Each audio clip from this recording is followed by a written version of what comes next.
Dollar. Dirt and money, no soul. Had to go and get it, ain't no time to kick it. Got a stack and flip for my foes. Dollar. Please tell me you can hear me. Don't turn your back and don't neglect me. Just let me know if you need me. Dollar. Let me watch out for my partners. Keep my money long, get my team strong. Let me run away from my problems. Yo, what's good, original crew, man? We're back. Hey, man, we're back on the channel, man. We got our Mr. Ballen. Don't follow the tracks. Don't follow the tracks.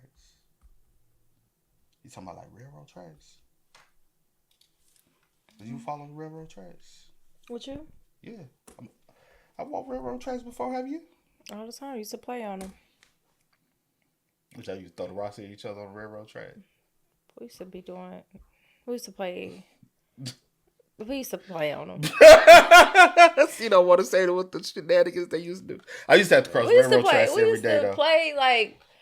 we used to have to cross them, but they was like literally right beside my grandma's house. So when the train came, it's shaking the whole house. Yeah. I told you about that. But we used to not playing on them while a train coming or nothing, but just play around them and stuff and playing hide and seek and stuff. Beside my mom, like down the road, I had to cross the railroad tracks every day to go to school.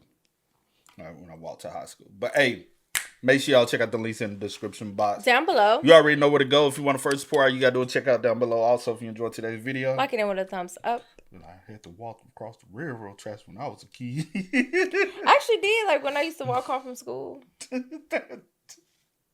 Also, man, we want to give a shout out to the comment of the day. Shout out to you. What you doing in your head? You like all the times. No, I was just thinking of all the tracks. But no, I was just thinking, but yeah. All the tracks. Yeah. Let's go. Let's check it out. Let's see what's about. You ready? Mm-hmm. Hey guys, I'm back by the fire and I have another awesome story to share with you. Today's story is this epic survival story. And I mean, the story itself is truly unbelievable. But I'm telling you, the twist at the end, basically how this person was able to survive, you will not see coming. Great plot twist, great story. I know you're gonna like it. But before we get into today's story, if you're a fan of the strange, dark, and mysterious delivered in story format, then you come to the right campfire because that's all we do, and we upload 2, 3, even 4 times every week. So if that's of interest to you, please invite the like button to come join you at your campfire. But when they show up, just immediately push them into the flames and then leave. Also, please subscribe to our channel and turn on all notifications so you don't miss any of our weekly uploads. Okay, let's get into today's story.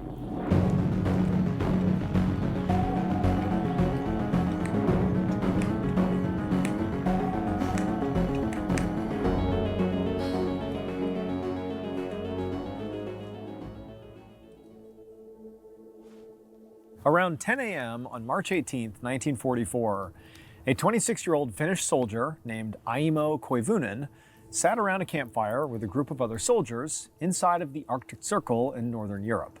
They were very deep into the wilderness in this forest that was covered in several feet of snow. And Aimo was melting a pot of that snow over the fire so the group could drink some tea. And at the same time that Aimo was doing this, even though it was kind of relaxing to be sitting here, Aimo, I mean, his whole body was basically aching. Number one, it was, 5 degrees outside. And this was also the first time that he and the other soldiers had stopped to rest in about 2 days. They had been on the move the whole time. So Aimo and his squadron were all members of the Finnish military. And at this point, during World War II, they were actually allied with Nazi Germany. Not because, they were Nazis, they were not, but because Finland and Germany shared a common enemy, the Soviet Union. Right now, Aimo and his squadron were in an area called Lapland, which used to belong to Finland. But 4 years earlier, the Soviet Union had invaded Finland and ultimately forced Finland to cede this land to the Soviets. But now, during World War II, Finland wanted to get their land back. And Germany was helping them do that.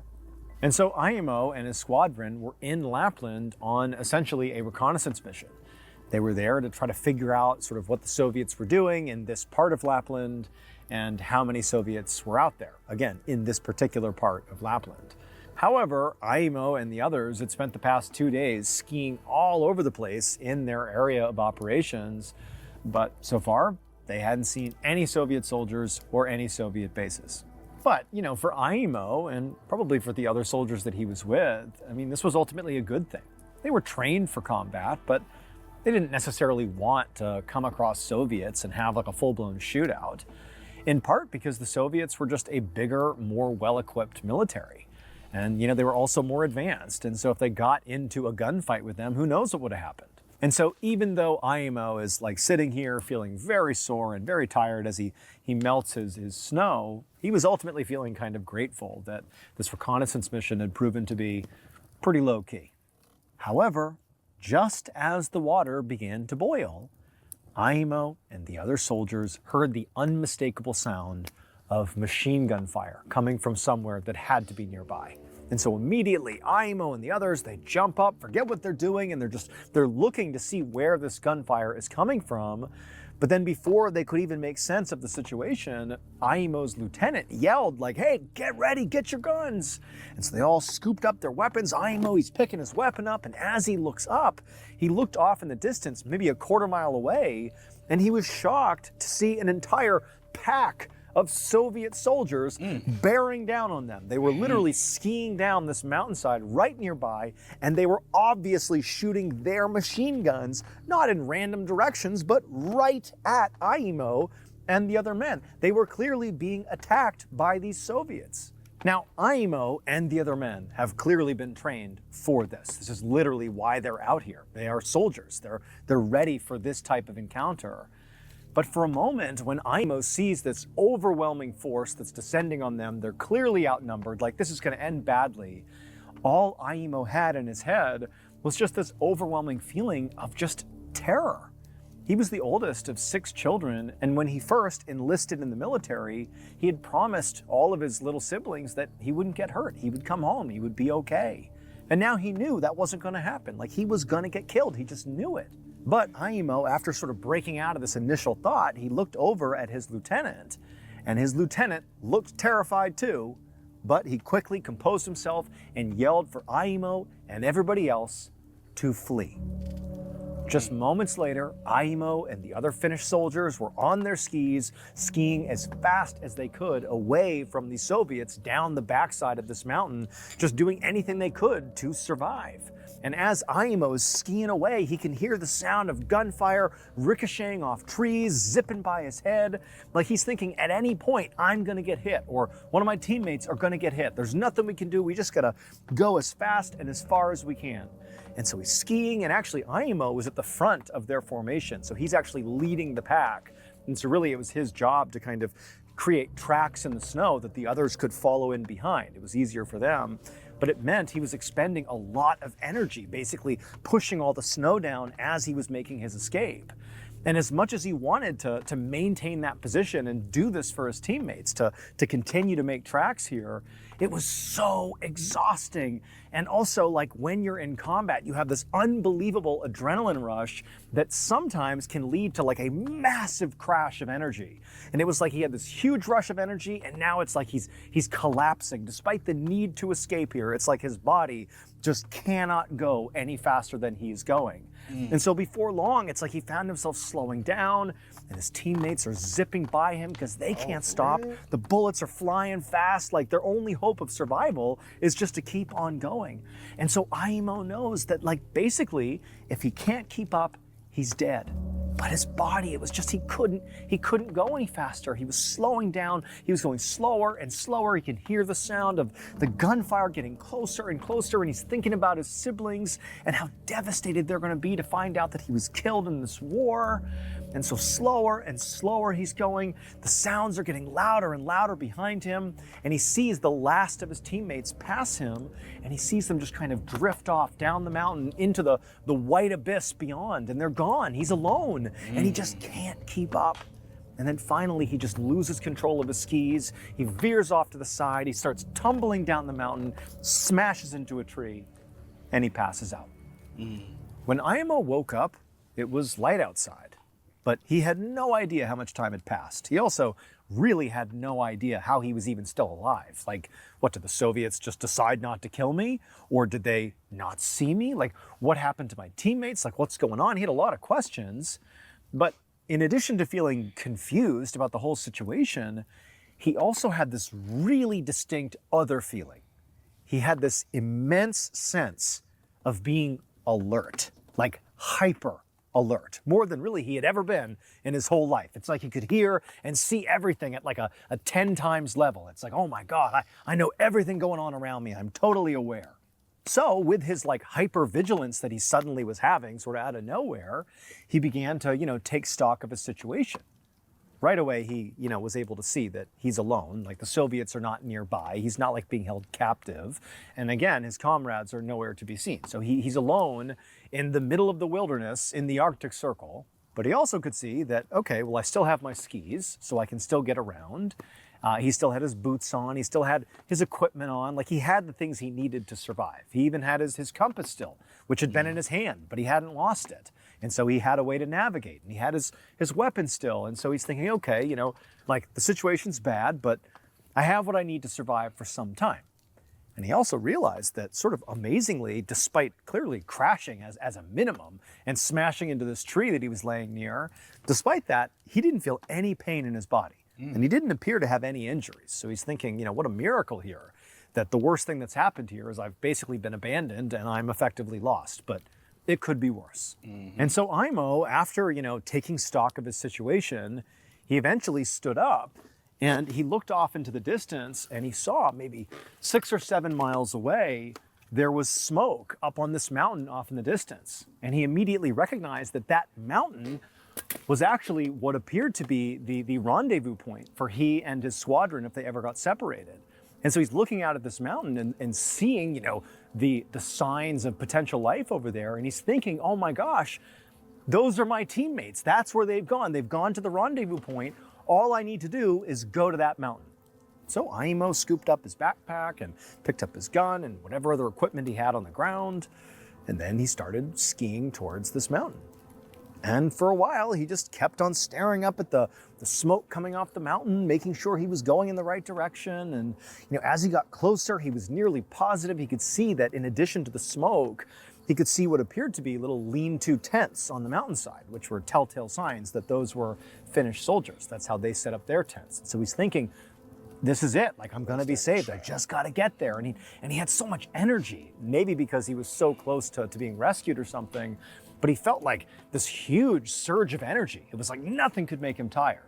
And then finally, Aimo got close enough to this campsite on the side of this mountain that he actually could see faces. He could see the other soldiers, and they were his, Finnish comrades. They had clearly gone to the rendezvous point, and they hadn't seen him yet. And so here he is, feeling like full of energy. He's barreling towards them, and he starts calling out to them. He's thinking they're going to be like totally shocked that, anybody would just come out of the wilderness towards their campsite, let alone Aimo, who they must have assumed by this point was dead. Also, he's thinking, I don't want them to shoot at me, thinking I'm a Soviet soldier, so I better get their attention. And so he's yelling out for his comrades. And at some point, one of the men, they turn and they see Aimo, and their reaction is not what Aimo wanted. Their reaction was being really shocked, grabbing their weapon and shooting at him. And before long, all these soldiers, all of his comrades, are opening fire on Aimo. And Aimo's like, come on, like, I'm one of you, what are you doing? But he's already going so fast, skiing so fast, that his only move was to basically ski right down the middle of their camp and just go to the other side of the mountain. And so he literally skied through this campsite with all of his comrades shooting at him, who miraculously missed him, so he doesn't get shot somehow. The bullets are whizzing past his head, and he's thinking, oh my gosh, they think I'm a Soviet. Come on, I'm calling out to you guys. I'm not a Soviet. But he barrels past them, and then after he's pretty far away from this campsite, he's yelling back to them like, guys, it's me, it's Aimo, what are you doing? But they're yelling and they're shooting in his direction. And so he had no choice but to just keep on skiing away from them, away from safety, or what he believed was going to be safety. And so on he went for hours and hours, just skiing and skiing away from this ambush, if you will. And the whole time he's thinking, like, what happened? Even if they shot at me at first, couldn't they have figured it out that, like, I'm one of you? Like, wouldn't you have realized that eventually as I skied right through your campsite? I have the same uniform as you. I have the same weapon as you. You recognize me? Like, what was that? And so he has no idea what happened, but he's like, how do I have so much energy? Like, how am I able to do this? I've been skiing for hours and hours and hours. I've been shot at so many times. Like, this is surreal. What's happening? Like, what is going on here? And so Aimo just continued skiing for hours and hours until it was abundantly clear he was not in shooting range. He didn't hear the sound of any gunfire. Like, he's safe again. Still very confused why this was even happening, but he's safe. You know, the sun's gone down, and so he thinks, like, okay, I need to stop. I need to make camp. I need to regroup. But it was at this point that he's thinking to himself, like, I haven't eaten anything. I haven't had any water. I've basically been at a full sprint, like skiing at a full sprint here for practically the whole day. I've had multiple near-death experiences. I smashed into a tree during that initial, skirmish. But I feel great. I feel like I have more energy than I've ever had in my whole life. And so he's just caught by, like, how am I able to do this? Is this what it's like when you're in a true survival situation? Like your body just goes into like overdrive or something? Like he couldn't understand it. And so he's standing there, like basically telling himself, you really need to stop. Even though you have the energy to go pretty much indefinitely, you need to stop, you need to make a fire, you need to have food, you need to have water, you need to rest. But it was like he was forcing himself to do these things. He didn't feel compelled to do them. It was like, oh, that's right, I need to like do human stuff. And so that's what he did. He stopped, he built a fire, he made some food, and he's like not hungry at all, but he's eating the food, forcing himself to. He's having some water. And then he said, okay, I'll rest, and then in the morning I'll figure out what to do next. But he lays down to go to sleep, and he should have been completely exhausted, but he wasn't. He couldn't even sleep, like not at all. He just laid there completely wide awake as the wind and sleet and snow whipped all around him, and he just laid there. Again, feeling great, but just not tired at all. The next morning, when the sun came up, Aimo had not slept at all, but still he was able to get up, put his skis on, and get his stuff and continue skiing, basically in the direction that he believed would bring him back to Finland. And as he was skiing, he's thinking to himself, it's kind of interesting because when he first got attacked by the Soviets, it was like his mind was clear, but his body failed him. Like his legs got so tired from trying to cut those tracks in the snow that he fell off and crashed. And that sort of led him to this position. But now, for whatever reason, it was like his mind was delirious. Like he couldn't keep his thoughts straight, but his body was like a Terminator. Like he just kept on going no matter what.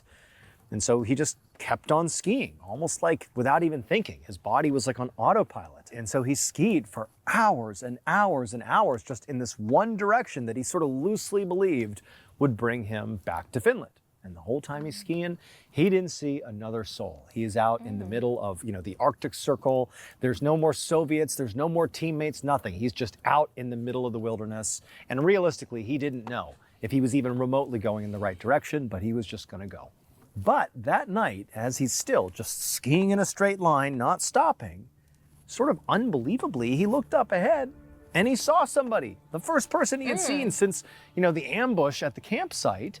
And even more unbelievable is the person he saw was one of his teammates. It was this guy named Maddie. He was a comrade of his. They had been together when the Soviets had first attacked. And so immediately Aimo's thinking, like, clearly Maddie got separated as well, and it's just serendipity that we have wound up at the same place. And so Aimo, he skis right up to Maddie, and he's waving him down. He's so relieved to see him. And Maddie, when he looks over at Aimo, he doesn't shoot at him, but he sort of tells him to, like, be quiet, like, calm down. And he kind of beckons him over. And when Aimo comes up next to Maddie, he has all these questions, like, what do we do? Where are we going? But Maddie just tells him, like, just to be quiet, and then gestures to lay down on the ground. And so Aimo doesn't really know what's going on here, but he trusts Maddie. Maddie is not shooting at him. That was a good sign. And so the two of them just laid in the snow. They laid down right there. And for the first time in what felt like a very long time, Aimo was able to feel tired enough that when he closed his eyes, he did drift off to sleep almost right away. When Aimo woke back up again, he was not lying down in the snow with Maddie. He was instead standing up on his skis, skiing down a mountain, like on a mission. Maddie's nowhere to be found. And on top of that, he didn't have his backpack and he didn't have his gun. had no idea how long he'd been skiing for. He didn't know like where he was going. It was like he went from passed out to skiing, just magically skiing. Now, realistically, at this point, Aimo is thinking to himself, clearly what's happening here is I'm like hallucinating or something. Because how is it possible that I was just with Maddie laying on the ground sleeping and now I'm here? Like, it didn't add up. And so as he's just sort of mindlessly skiing along, he's like telling himself like, this is you dying. Like, this is you losing your mind before you die. Like your mind is all over the place. Your body's still going for reasons he didn't really understand. Still at, full tilt, full energy, didn't know why. But at some point that's gonna give out and you're just gonna die. Like, that's what's gonna happen here. And so Aimo's only hope was that between now and when he died, that hopefully somebody would see him and save him. He knew it was an outside chance, but at this point, that's all he had. And so on he skied. No weapon, no backpack, no supplies. He's basically operating on no sleep, and he's just skiing. And for days and days, he doesn't stop. He can't believe his body is keeping up as well as it is. His mind is like totally gone, but he is just going for days and days and days. Doesn't run into anyone. But then one day, again, days later, he's skiing along and magically almost in front of him appears this building. He can't tell if it's necessarily a military outpost or civilian. He doesn't know if it's Finnish or German or Soviet. But he knows, even in his totally fractured mental state, that attempting to go in that building and hoping there are people in there that will save him, even if they won't, even if they kill him maybe, that is a better outcome, a better choice than doing what he's doing right now, which is the sort of endless ski to his death. And so Aimo starts skiing faster and faster towards this building, just like full reckless abandon, fully committed to this is my rescue or this is my death. And as he gets closer, he sees, sort of unbelievably, that this is a military installation, and it is a German military installation. And remember, the Finnish are allied with the Germans at this point, and so this is a safe place for him. And so he's so relieved, he can't believe he's gonna potentially survive this thing. He takes off his skis, and he starts running towards the front door of this building. But before he gets to the front door, he steps on something, and then there is a loud bang, and he's thrown into the air and comes crashing down. And when Aimo opened his eyes and sort of took stock of what had happened, he didn't feel any pain, but he looked down and he saw his foot was just a bloody mess. There was literally bones poking out of his ankle. Like, he could see clearly he sustained a horrible injury, and he must have just stepped on a landmine. But Aimo, determined to get into that building, he pulled himself up, again, sort of channeling this unbelievable just endurance he had been feeling the past several days that he'd been out here. He stood up and on one foot began hobbling his way towards this installation. And he finally gets to the front door of this German military base. And he grabs the doorknob and he's about to open it when there's another banging sound and he's thrown again into the air. He had stepped on another landmine. And he comes smashing down, and he doesn't die, he doesn't feel any pain, but he looks down at his legs and he sees his other leg that was not injured a minute ago is now also mangled. So now he can't even stand. He's incapacitated. And on top of that, even though he's near this military outpost, he turns and looks at it, and now that he's a little bit closer and he's sort of looking more, intentionally at this building, he realizes it's abandoned. Like, this isn't gonna save him. He's trapped, he's in the middle of nowhere, and there's no one here. And so at this point, Aimo just said, you know what? It's over. Like, I'm gonna die. And so he literally just crawled his way over to this nearby ditch, let himself roll into it, and he just waited to die. He just knew it was over. But he didn't die. For days, he just laid in this ditch, like, unable to die. He wanted to die. He wanted this to be over. Like, what else is he gonna do? Who's gonna save him? But he just watched the sun come up and set, go up, set, over and over and over. He lost track of how many days he was just laying there, again, bleeding profusely, like grievously injured. He hasn't eaten anything. He hasn't had any water. Like, he can't believe he's still alive. He really can't believe it. And then as he's laying there, one of these days he's just in this. I'm sorry, y'all. This gotta be a dream, I thought bro. that at one point. I was like, is this just a long dream? Like, because what is happening? That feels like it's reality. Because sometimes you know what I'm saying? True. Still alive. You really can't believe it. And then as he's laying there, one of these days he's just in this ditch. He looks up during the daytime and he sees what looks like a plane flying overhead. Now, at this point, Aimo is in very bad shape. I mean, he's alive, but it's not going well. And he knows that, so he doesn't know if he's hallucinating this or what, but he felt like it was real. But after watching this plane circle overhead for a minute, Aimo was almost certain he heard the sound of this plane landing nearby. And then a couple of minutes later, he could have sworn from the ditch, he can't really see anything, he could hear the sound of people speaking in Finnish, his native language. Again, he didn't know if he was hallucinating or not, but he sees this head poke over the top of the ditch. And it was this young man, this young Finnish guy, and he's looking down at Aimo, and Aimo's looking back up at him. And then a second later, Aimo was being pulled out of the ditch. Later that day, Aimo found himself laying in a hospital bed inside of a hospital in Finland. Like the man and the plane, all that, not a hallucination. He really had been rescued. Okay. And once he was at the hospital, it turned out he weighed just 94 pounds. Oh, gosh. He was also badly burned and frostbitten, and both of his legs were very badly mutilated and mangled. And his heart was beating at a staggering 200 beats per minute, despite the fact he's just laying in bed, not doing anything. And even more crazy was they couldn't actually get his heart to slow down. It just kept beating at this crazy high level. Now, at first, doctors and nurses and all the staff were like really shocked by Aimo's condition. Not really just that he had survived, but again, like his heart rate. Like it just seemed like, dude, how are you alive right now? Like your heart can't beat at this level for this long without eventually killing you. But after they spoke to Aimo and had him recount the whole ordeal of him being out, getting shot at and lost and the whole thing, they learned one really specific thing that explained the whole thing. When Aimo and his, Finnish comrades were initially ambushed by the Soviet soldiers, they decided to flee.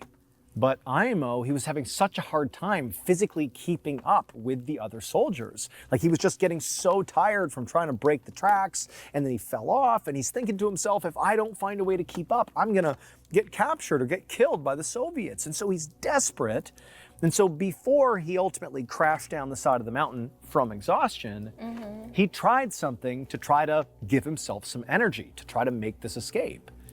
He pulled out these special military rations that he had been issued, along with everybody else in his squadron. They were all given these rations. And the reason you take these rations is to give yourself some energy. And so he takes these rations and he's thinking, this is gonna do it. This is gonna give me the boost I need to get out of here and make the escape with my teammates. But the rations didn't work. And so he did sort of completely fall off. He was so tired to the point where he literally tumbled down the side of the mountain. His teammates, they skied off and he smashes into a tree and he passes out. However, when Aimo woke up, one, he was amazed he had not been captured or killed by the Soviets, but he's realizing he's all alone and like, what's gonna happen to me? And then he starts to feel like, man, I just have a lot of energy. I can see and perceive things on a level that I couldn't before. Well, that's because the military rations had kicked in. And now he had like this abundance of energy.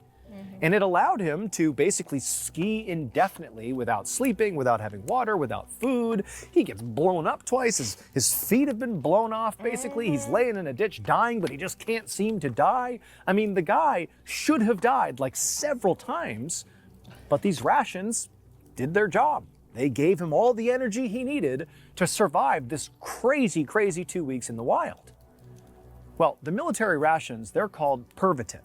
And this drug, I don't know if it's still given to soldiers now, but probably not, because effectively what Pervitin is just pure crystal meth. And so in essence, Aimo survived in the wild for all this time because he was on just a pure meth-fueled rage. He was just completely high for 2 weeks, and it saved his life. One thing to note about Pervitin is it does have two distinct downsides. One, it is incredibly addictive.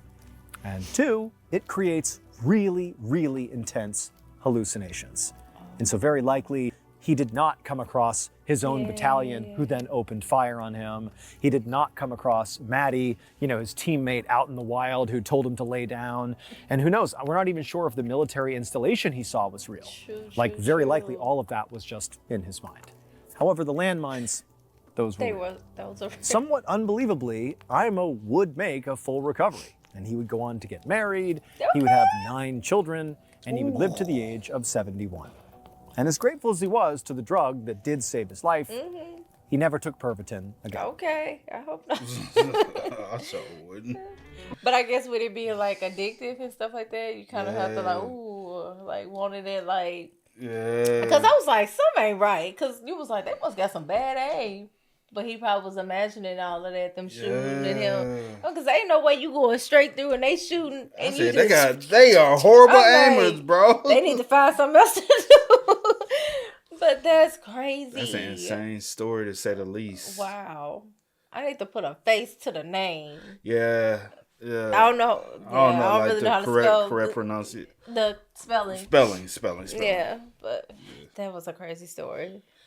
But hey, man, y'all spell us up, man. Wild story, man. What they get him? Okay, he was on that's that. neither He here was nor on there. that crystal, man. He was feeling good, but thank goodness he was. Thank goodness. He probably, you know what it was? Not a good thing, but he probably survived. got back and started back skiing. He probably skied down to that location and literally was trying to walk across and been laying in that ditch that whole time. And was going in and out because his feet. Like he had so much damage to his body, and he was going in and out, and hallucinating, coming up with all these visions and thoughts and stuff. Ain't no telling, man. That's crazy. That's a crazy story. But y'all spam us up. Y'all let us know y'all thoughts in the comments for us down below, man. But as always, y'all know how it go, man. I do go for the name DJ New Kid Assist. See you on the coast. We are. We out. Go and get it, ain't no time to kick it. Got a stack of flip for my foes. Dollar, dollar, dollar, dollar. Please tell me you can hear me. Don't turn your back and don't neglect me. Just let me know if you need me. Dollar, dollar, dollar, dollar. Let me watch out for my problems. Keep my money long, get my team strong. Let me run away from my problems.